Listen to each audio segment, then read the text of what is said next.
Having a solid pre-flop strategy is absolutely vital to becoming a profitable poker player. And whether you're a cash game or tournament player, your pre-flop ranges are the foundation that which your entire strategy is built upon. I see far too many small stakes players not using the correct pre-flop charts at all. They just use the wrong ones. Or they blindly follow pre-flop charts and never deviate to take advantage of what their opponent's doing correctly. And this leads to them making many mistakes on the future betting rounds that could otherwise be avoided. Learning when to 3-bet, call, or fold before the flop will make a gigantic difference in your win rate. So make sure to watch this lesson closely so that you can master pre-flop poker. And to help you even more, I'm going to give you a completely free gift that will help you with your pre-flop strategy later in this video. So be on the lookout for that. Let's go ahead and get right to it. We're going to be discussing the top 3 pre-flop mistakes that poker players make. Understand that pre-flop poker is the most important aspect of poker, because if you do not execute and play well before the flop, it's going to be impossible to play well after the flop. If you start with bad pre-flop ranges, you're going to be in a mess after the flop, because either you're going to have way too many nut hands, and your opponents can easily get out of your way, or you're going to have way too many bluffs, in which case your opponents can easily call. You don't want to make poker easy for your opponents. So today, I'm going to teach you the 3 biggest pre-flop mistakes that I see small stakes players make, and we're going to discuss how to fix them. So, mistake number 1 is playing too passively before the flop. Playing passively causes you to bleed chips constantly while waiting to cooler someone. And that's not how to become a big winner. One time I got a call from one of my poker playing friends who is not a professional poker player, but a recreational player. And he was really proud of how he survives late in tournaments. He folds, gets it in good, usually doubles up, and he's happy. But he didn't realize that he'd actually blinded out half of his stack. So when he got it all in and doubled up, he was right back where he started. But he's going to go broke 30 or 40% of the time. That is not how you win. You win by slowly chipping up and stealing a lot of small pots that don't belong to you, so that when you do get it all in, roughly flipping, you either lose back to where you were, or you get a whole lot of chips, right? So I have 3 rules for you that will make sure that you are generally playing aggressively. When you open the action, when it folds around you and you want to play, always raise first in. That means you are raising. You are not open limping pretty much ever. There are a few corner cases for this, but for the most part, if they fold to you, you should be raising. Also, you should 3-bet constantly. Now, when I say constantly, I don't mean literally every hand or literally every time you're going to play, but you should be 3-betting probably more often than you do. And you always want to make sure to have bluffs in your range, assuming your opponents are not super weak, tight players who only raise with the nuts. Also, as you get shorter stacked, you should be looking to move all in over the top of pre-flop raises often. You're going to find you don't want to do a ton of calling when you start getting relatively shallow stacked from any position besides the big blind. So let's take a look at a few examples of this to make it clear. Sorry to interrupt. Well, actually, no, I'm not. That's a fib. I'm going to give you something completely free right now. Are you ready? Are you ready? We have a drum roll. As promised earlier, you can actually download and keep all of the pre-flop charts used in this video for free. Costs you $0. Head over to pokercoaching.com/charts right now to claim it. If you do, let me know in the comments section. I'm curious how many of you are going to do that. And let's get right back to the video. First, let's talk about raise first in ranges.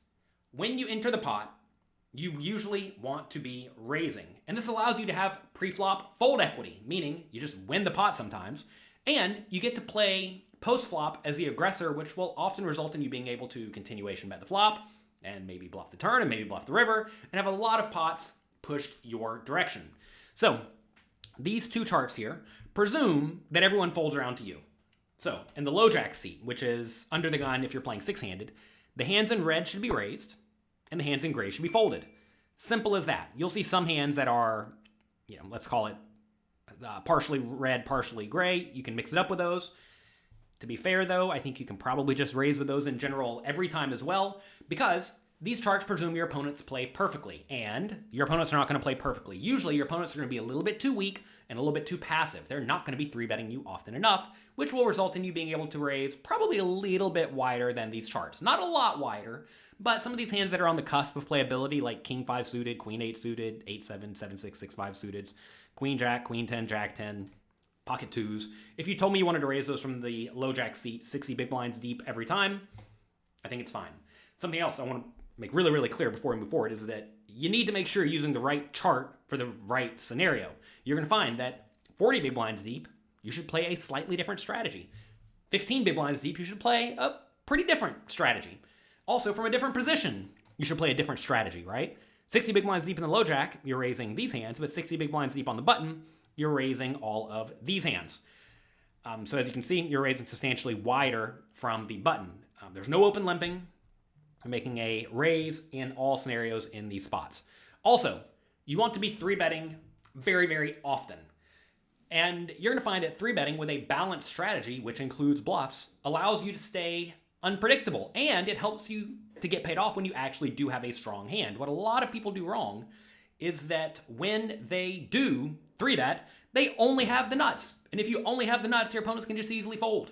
I'm sure you've played with players where they really just do not re-raise at all, and then when they finally re-raise 6 hours into the session, either the opponents call with hands that have good implied odds, like suited connectors and small pairs, or they just fold.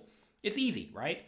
So, to make sure that you're not really easy to play against, you need to 3-bet with more than just the nuts. Let's take a look at these two spots. Here we have the button versus a cutoff RFI. RFI means raise first in. So it folds to the cutoff, they raise, and now here we are on the button. This is what we should be doing. We should be 3-betting the hands in red. We should be calling the hands in green and folding the hands in blue. So, as you can see, we're 3-betting the best hand, something like pocket 10s and better, ace queen suited and better, and ace king offsuit. Then we're going to 3-bet a smattering of bluffs that are, barely good enough to call or not quite good enough to call. And you're going to find some of the best hands to 3-bet bluff are hands containing good blockers, which make it more difficult for your opponent to have a strong hand, like ace jack, ace 10, ace 9, ace 8. Whenever you have a random ace in your hand, it makes it less likely that your opponent has an ace in their hand, which makes it less likely they have a good hand. Or you want to be 3-betting hands that flop decently well. That's going to be ace x suited, king x suited, and these junky suited gapped hands. Those are usually pretty good 3-bet bluffing hands as well. So that's what we're doing. Notice we are calling some hands, but we are 3-betting with a lot of marginal hands. And when you do 3-bet and your opponent decides to 4-bet you, you fold all of your garbage, you continue with all your good hands. Simple as that. What a lot of people do wrong here is they 3-bet stuff like ace 10 suited and king jack suited, thinking it's probably the best hand. But when you do get 4-bet, then you have a hand that you have to fold, but it's actually a pretty good hand. You don't want to take a pretty good hand and have to fold it. That is usually not ideal. You want to have your continuing decisions very easy, and you want to have your folding decisions very easy in most spots. Now that I've said that, here we have an interesting spot where we are in the small blind versus a cutoff raise, and you're going to find that when you're out of position, you generally want your 3-betting range to be a little more linear, meaning you just have better hands in it, because you're going to get called more often because you are out of position, right? When you're in position, button versus cutoff, you're not going to get called all that often. You're going to get often 4-bet or your opponent's going to fold, although they will call sometimes. But whenever you're out of position in the small blind 3-betting against the cutoff RFI, you are going to get called more often. So you want to have a hand that plays better post-flop. So now you see we're 3-betting roughly the same best hands, right? Plus similar bluffs, but slightly better bluffs. You may be a little bit surprised here to see some of these kind of junky hands calling in the small blind. This presumes a 2 or 2.2 big blind raise, something like that, a small raise. If your opponents are raising big to like 4 big blinds, as they do in some small stakes games, you should not call nearly this wide. But assuming your opponents are playing good, strong, perfect poker, you do get to call decently often in the small blind with all of these hands in green because they're good enough. You're getting pretty good odds, and the big blind should not re-raise all that often because they have to put in one more big blind to see a flop into a pot that's going to be 7 big blinds. They don't really want to mess that up by 3-betting and then getting 4-bet. And, they're out of position, so they can just call, see the flop, and go from there. So this is a spot where you should actually call decently wide. But you do see you're still 3-betting with some bluffs out of position 60 big blinds deep, like ace x suited, king 8 suited, queen 9 suited, 10 8 suited, king 10 offsuit, ace 10 offsuit, etc. And like I said, if you do 3-bet these hands at the bottom of the range and you get 4-bet, you're folding. Also, you want to play very aggressively with a short stack. Going all in as a short stack allows you to get maximum fold equity, which allows you to chip up slowly, which is the opposite of what a lot of people do, where they just kind of blind out. So let's take a look here. 20 big blinds deep, button versus a cutoff raise. As you see in this scenario, we're shoving all in for 20 big blinds, the hands in red, and we're calling the hands in green. Something a lot of people do wrong is they use a shove or fold chart in this scenario, and that's actually a problem, because if you take a look at this, we actually do get to call with some hands, usually hands that flop decently well, like ace-x suited okay cards, and a few offsuit high card hands, right? And if you use a shove or fold only strategy, you essentially don't get to play any of these hands at the bottom of the range, which results in you playing fewer hands profitably. Ideally, you want to play as many hands profitably as you can. And also you see, in order to allow you to call these kind of junky hands, you do need to slow play sometimes with aces, kings, and queens. Okay? You may be surprised to see if the cutoff raises and you're on the button with kings, you should call every time. You should not be going all in. A lot of people screw that up. So this is the strategy, but notice that we are going all in with more than just strong hands, right? Like you see these ace-x suited shoving. We see like jack-10 suited shoving. You're going to find hands in this vicinity really like to shove in a lot of scenarios. Playing 20 big blinds deep, we see a lot of small pairs shoving. This is another mistake a lot of people make. They call with hands like pocket sixes or pocket threes trying to flop a set, but you're going to make way more money by just ripping it all in. 12 big blinds deep. Let's take a look at an interesting spot that people, again, mess up. Big blind versus button. So here the button minimum raises. You're in the big blind. You may be surprised to see you actually do get to call a very large chunk of hands here. And that's, again, because you're getting very good pot odds, right? Getting good pot odds, closing the action, you get to call a lot. And your shoving range should just be a lot of ace-x offsuits, a lot of pairs, king-x suiteds, and a few of the best hands like ace-king, ace-queen, ace-jack, etc. Again, you may be surprised to see a lot of pretty good hands calling in this spot, but that's because by calling with hands like aces and kings and king-queen suited, you get to call with a whole lot of other junky hands that you would otherwise have to fold if you did not slow play the aces and kings sometimes. And also, you get to realize your equity with these hands. These hands are all okay, right? This is another spot where a lot of people screw up thinking I either have to go all in or fold because I only have 12 big blinds, but that is completely inaccurate. You want to make sure you are playing good, strong, fundamentally sound strategies and realize this is not all in or fold hold'em. You get to have many options.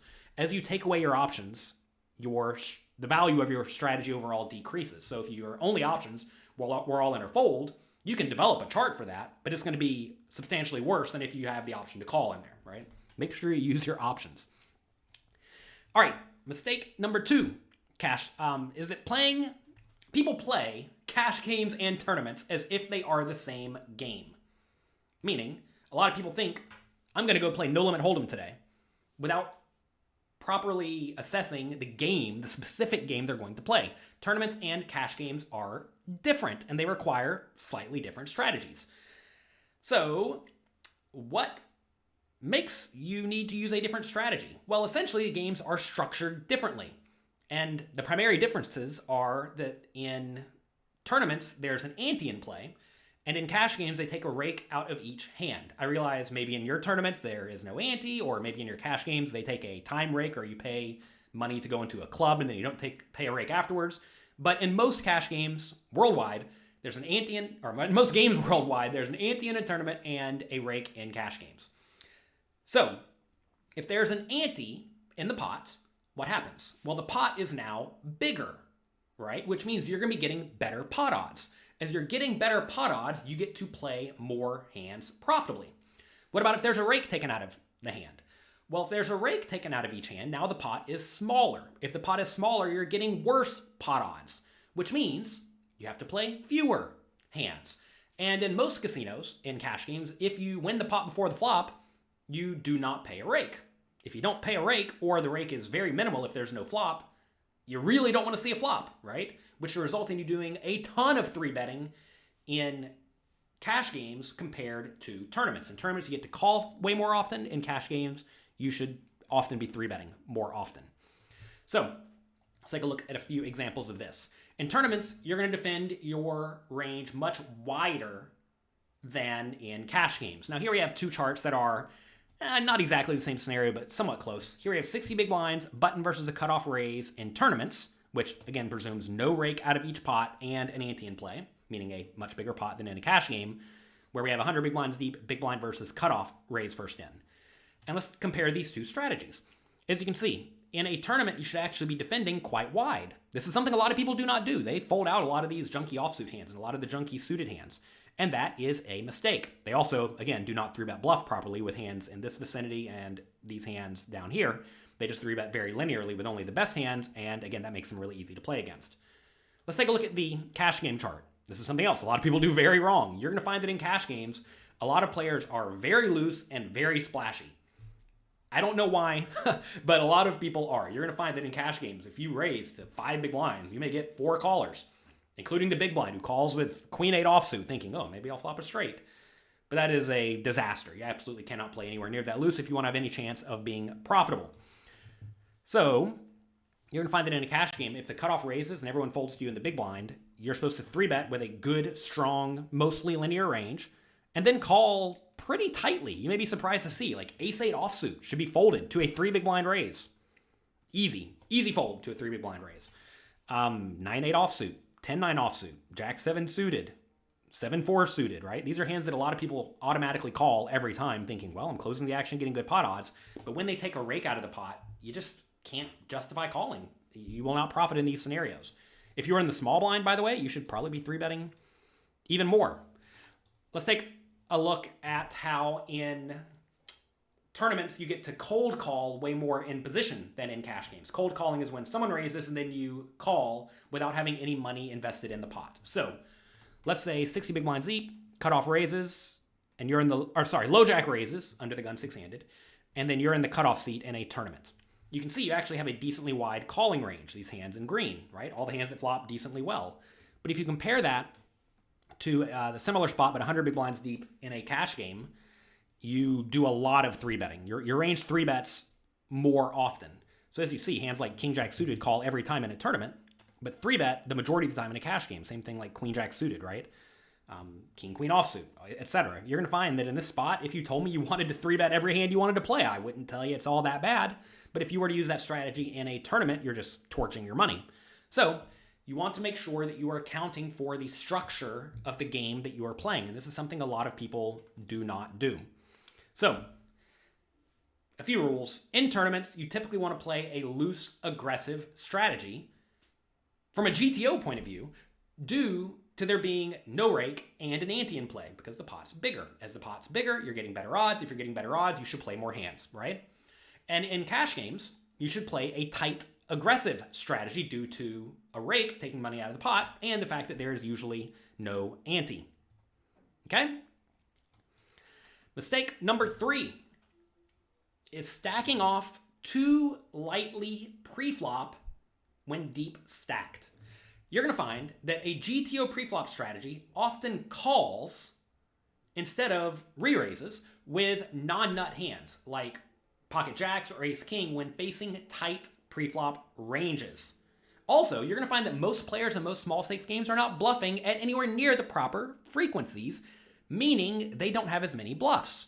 And if they don't have as many bluffs, it means they have more strong value hands.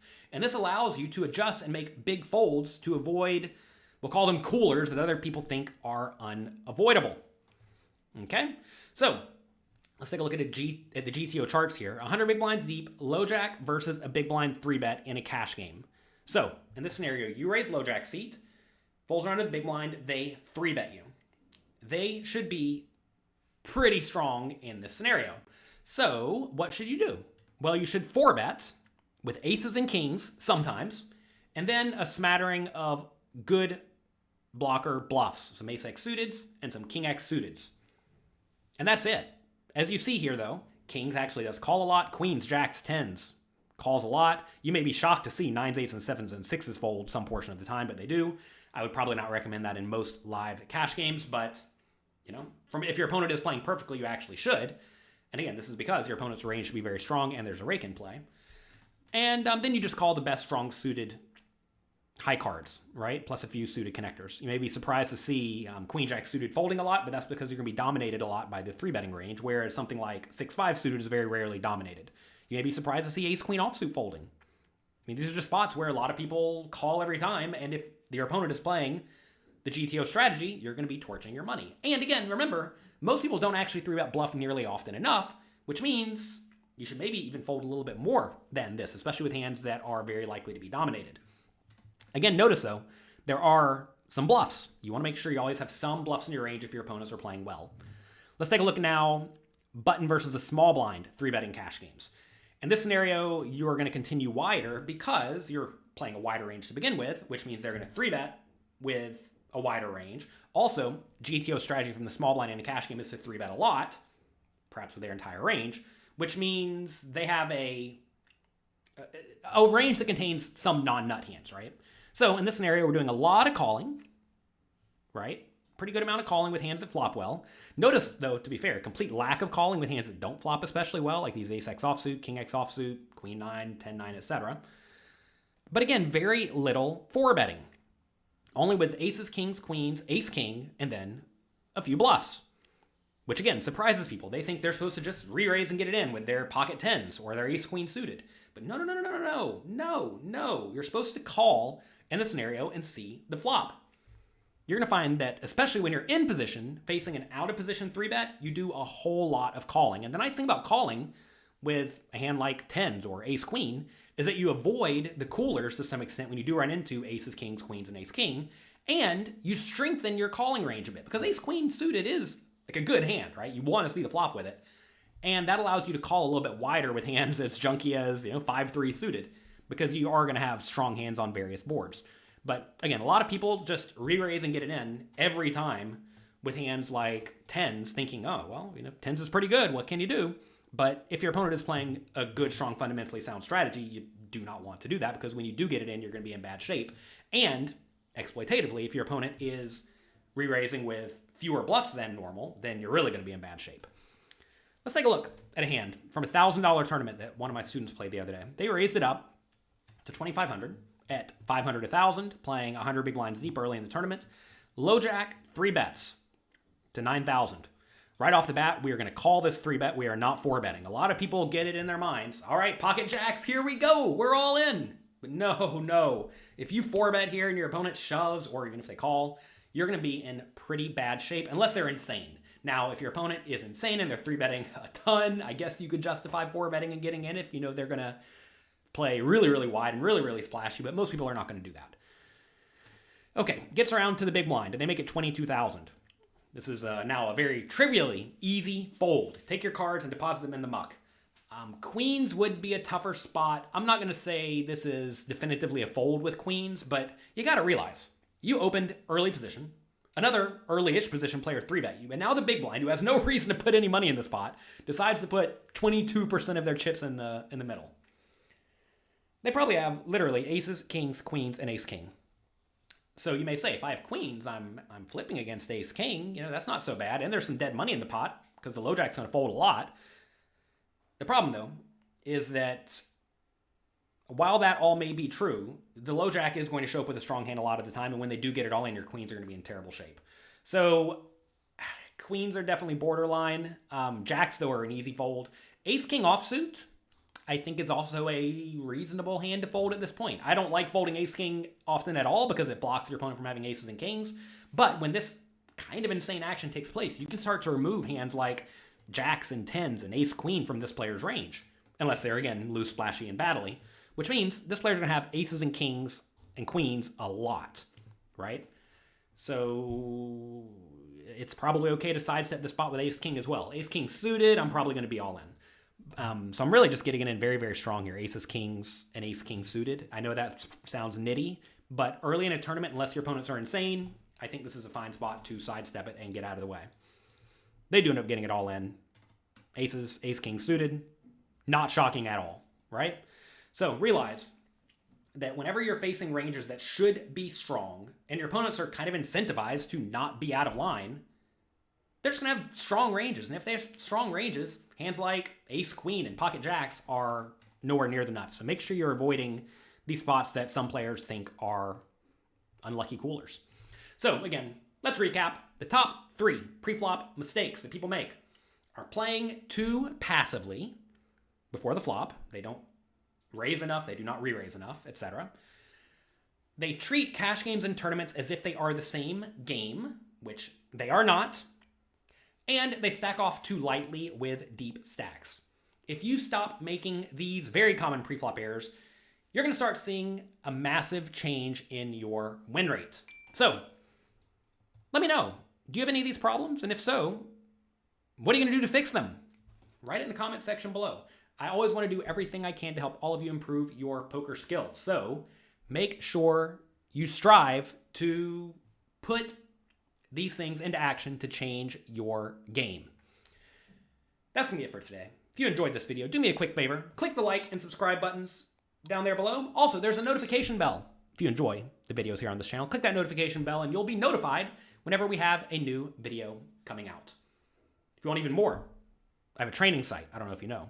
It's called pokercoaching.com. You can actually get a free membership at pokercoaching.com/free, so check that out as well. Good luck in your games. I wish you the best of luck. If you have any questions, feel free to type them in the comment section below. I read every comment that comes through, and I'm here to help. So good luck, have fun, and I'll talk to you next time.